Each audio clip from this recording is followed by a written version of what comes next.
Today, I'm speaking with Jeremy Burton, Chief Marketing Officer for EMC. Please join us on this episode of Substance. Well, Jeremy, thanks for being on here. I've really been looking forward to this and looking forward to speaking with you. You came as part of a recommendation from Jonathan Becker. Good. No, great to be here. Thanks for the invite. Yeah. It's close by, so convenient as well. Good. Well, let's just dive right in. You are the CMO of EMC, a $2 billion company. 20 billion. Sorry. Yes, the zero makes an Makes incredible a big difference. impact. Yeah. My marketing budget would be one tenth the size. Right.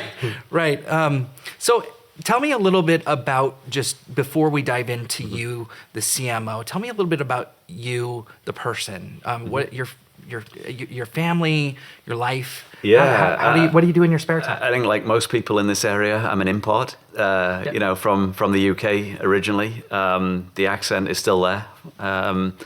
Although I think over the years it's become a blend. But came out of the UK. How long ago? Almost 20 years. Oh wow. Yeah. So and I was with Oracle in the UK. Moved out to California, the Emerald Towers, and was at Oracle for 10 years. And I actually started off in a engineering job, and had been in and out of product management, running engineering teams, and at Oracle, Larry back in the day, he didn't like marketing people very much, and so he used to take people out of engineering and put them in marketing to convince himself that he was actually not talking to a marketing person. So it, very common back in the day. All the marketing guys, my boss at the time, Mark Jarvis, another guy, came out of engineering, and I ended up running probably about a third of marketing at Oracle. So it worked.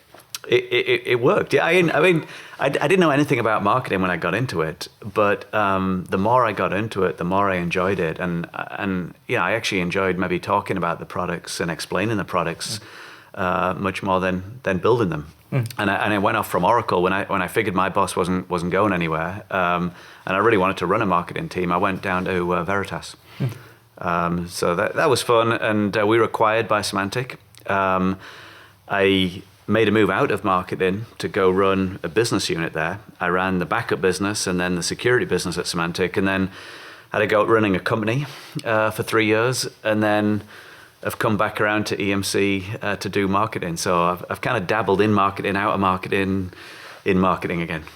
Well, you sound very eclectic, and like you have had a full-bodied life in your various jobs. Now, you have a family and kids, and how do you fit all that in? Yeah, I got 4 kids and a wife. Wow. I should point out. That's important. Forgive me if I didn't mention my wife. Very important. And look, I think number one, look, she's amazing. She makes it work. Work is insanely busy, but you've got to draw certain boundaries in any job that you do. And for me at least, like Saturdays. Even though I'm old now, I still like to play soccer on a Saturday, and Saturday has always been like a holy day almost for me, because it's the day you relax, play sport, hang with the kids, and no matter where I am in the world, I always try and get back for the weekend. And I could count on one hand over the number of years how many times I've been away at the weekend. Wow. So yeah, you draw some boundaries. Still coach the kids' soccer team. Now I can't play anymore. Too fat and too slow.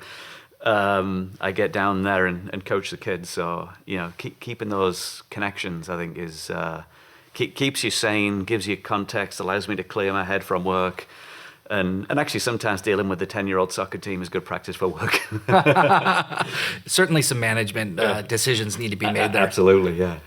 Now, do you involve your family in the business, or do you keep things separate? Yeah, in fact, I've tried to blend. I spend so much time at work. I figured the best way to make this work is to try and include my wife wherever I can. But I also have had the kids in a couple of work-related videos or launches, and my eldest Edward, who's 13, when he was 10, I think we had him as a part of one of our product launches, doing the demo, because the product was it was a new easy to use product. And EMC, for the folks that don't know, that, I mean, by and large, we make storage arrays. I mean, that's our main product line.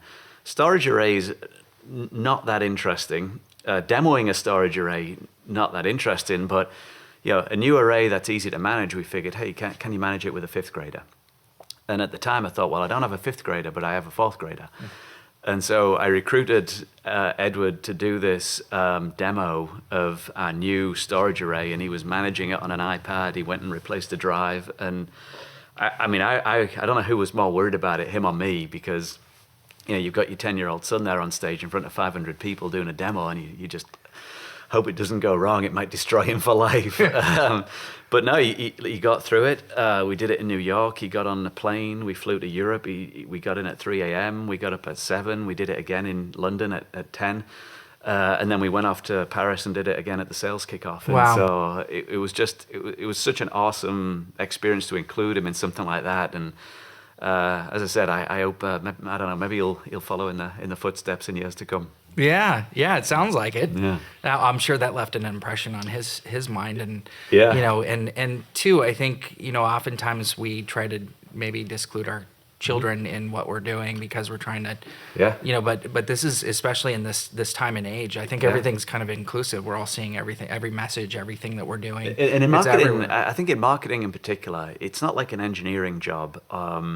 Or technical support. We get to do fun stuff. We have a lot of crap to deal with, but we get to do fun stuff as well. And my little guy Henry, I did this show called Area 51 at EMC World. That's my son's name as well. It is a great name. See, I've got this lineage of kings. Right, I've got an Edward, a Henry, and a William.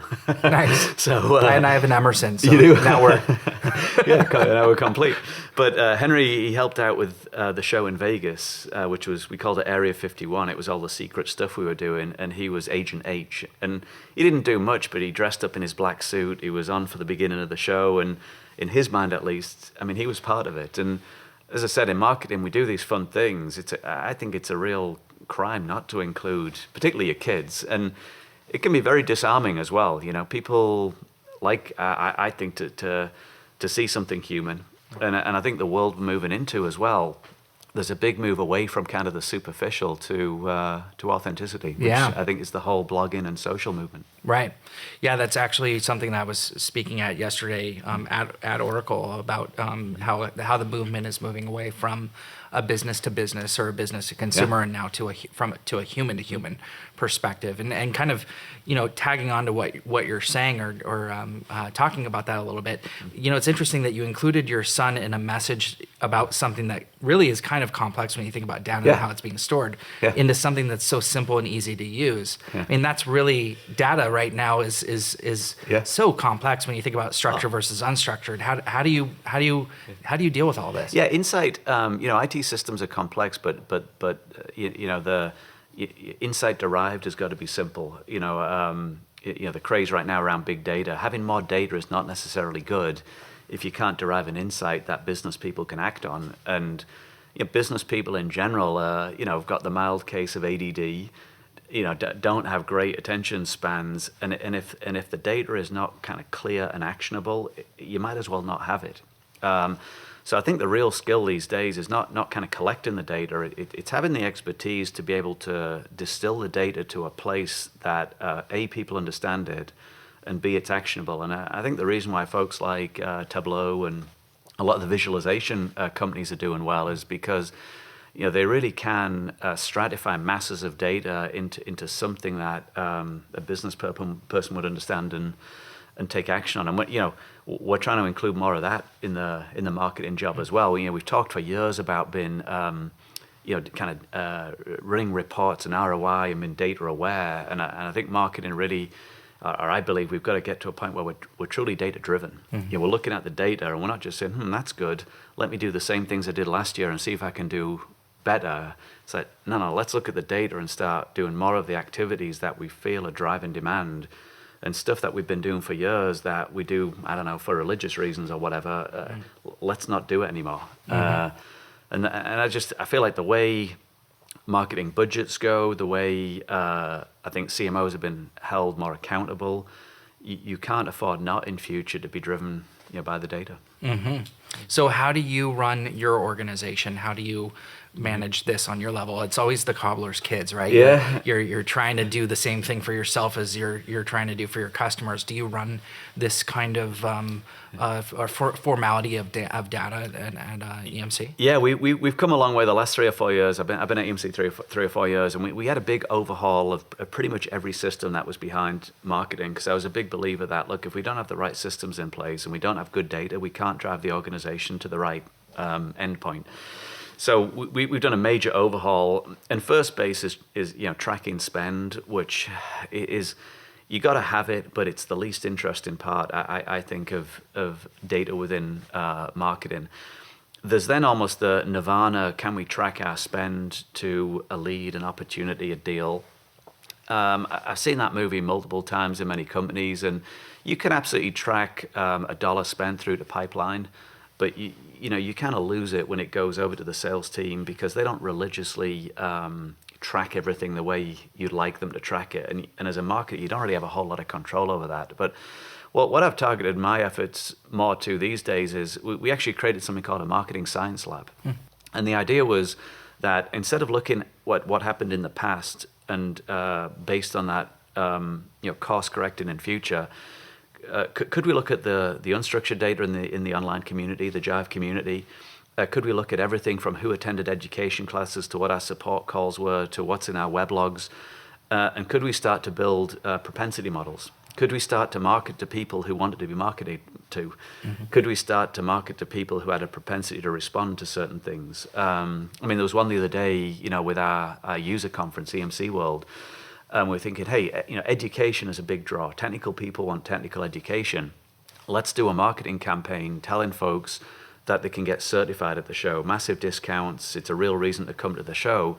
But then, the data science, the marketing science guys were saying, well, hey, rather than doing that, why don't we look at the people who were certified last year, and let's build a model for who are the best targets for this year. So based on the background of who got certified last year, can we target a population of people that we believe would have the propensity to want to be certified? So we're going to send out less outbound to fewer people, but we should see massively higher response rates because it's based off a model that we know works in the past. So some of these things are not crazy difficult to do, but unless I created a dedicated team to do it, because otherwise it wouldn't have got done. The same, you can kind of say that the same thing applies even to this social business era. I mean, not everybody wants to be on social. Right. Not everyone wants to be social. Right. There's introverts, extroverts. You could kind of discern where they kind of fit into this whole business model. And when you look at a company at the size of yours, how do you get everyone to be social? Yeah. What's your thinking on that? Yeah, people adopt at their own rate and pace, and I think there's certainly a job of education within the company and letting people know what's out there.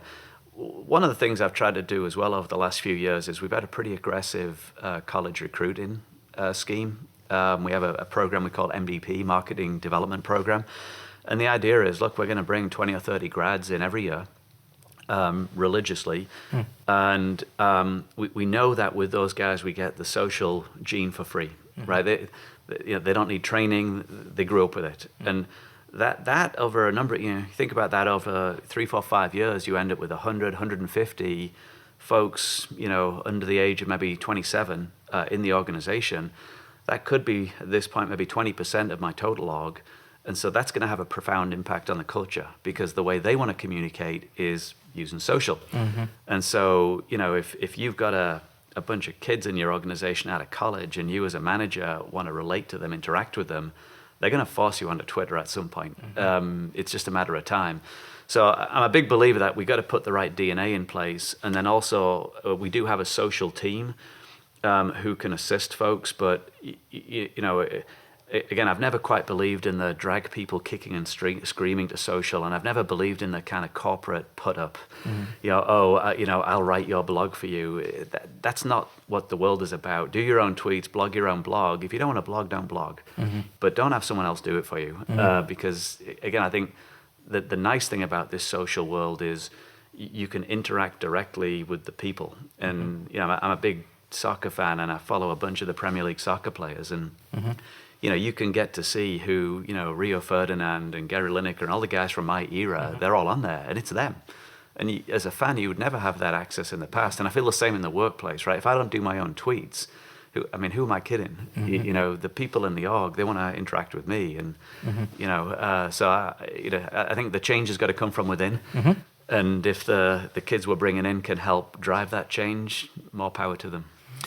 I couldn't agree more. That is exactly what I think a lot of executives though struggle with. You know, how to be communicative, not only internally but also externally, and in both ways. And it's we've been given the tools to be able to do it. Now it's just a part of the human psyche of whether we want to take part in this. You're right. We were all brought up though with risks, communications. What's the downside? What's the exposure? If you say the wrong thing, you know, look at the downside. And you know, the reason why I think this new world feels so threatening often to folks who didn't grow up with it is it goes against a lot of the things we were probably taught or learned from others about communicating. It's got to be, you know, managed. You got to say the right thing. You got to not say the wrong thing.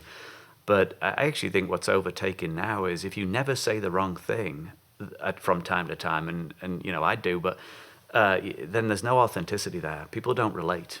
Right. And yeah, I said back on the market. It's like if you were to throw a swear word randomly right now, that would be a random thing you'd never hear from Jeremy, right? Yeah, you would never do it in a press interview. Right? But the thing, I was trying. You were fishing there for a bit. Well, but, you know, online people will say things that they won't say, you know, speaking. And I think also as well, the reason for that is on Twitter, I've got a bunch of people that are friends, personal friends, as well as work friends. Sure. My work life and my personal life, I try to separate them on Facebook, on Twitter, given the way it's set up, that there is no separation. Sure. I'm going to respond to my brother and rip on him, and everybody's going to see it. Right. But, you know, I think the folks who are themselves at work and not at work, I actually feel like those make the best kind of leaders anyway. You can't be your work self and your home self and be two different people. Right. I couldn't agree more. Just because we only have a couple more minutes left, I wanted to ask you, just as you're looking forward into the future as one of the leaders and one of the biggest organizations in globally, really, what challenges you? What do you wake up in the morning and say, man, I wish I could solve this one thing? What would that be? Yeah, there's a whole bunch of this. It could be a 20-minute conversation in itself. But yeah, I mean, you know, quickly, I think I always worry about driving change in the organization as we get bigger. How do you make an organization of 60,000 people in 100 different countries? How do you leverage that and get it pointed in one direction so that you can make an impact? And so solving problems of scale is what really gets me. By trade, I'm an engineer, and so that's a complex problem. And what gets me going is, man, if you can draw on the right assets in the business there and point them at something and get rallied behind it, man, you can make big progress really, really quickly. And I spend most of my time on do we have the right kind of people that can adapt, that can change, that can rally. I believe most people could learn like marketing skills, for example. We got some great marketers, but the adaptability, the rallying the team, the people who are flexible enough to stay with the org as it changes, these tenure org structures and institutionalized parts of the business, the people who have lived off of that, they're not going to be long for the corporate world because businesses are having to readjust. And so getting folks that are adaptable and can work in these kind of matrixed organizations and rally the team towards a couple of goals, I mean, that's what kind of keeps me awake at night most of the time. Well, it sounds like a great goal, and I certainly wish you luck. You've obviously had a lot of success in what you've done, and I'm looking forward to seeing more from you in the future and seeing what more EMC can produce. Good. So I appreciate you being on the show, and hopefully we get to do this again soon. Yeah, thanks for the invite. Yeah, you got it. Cheers. Thanks.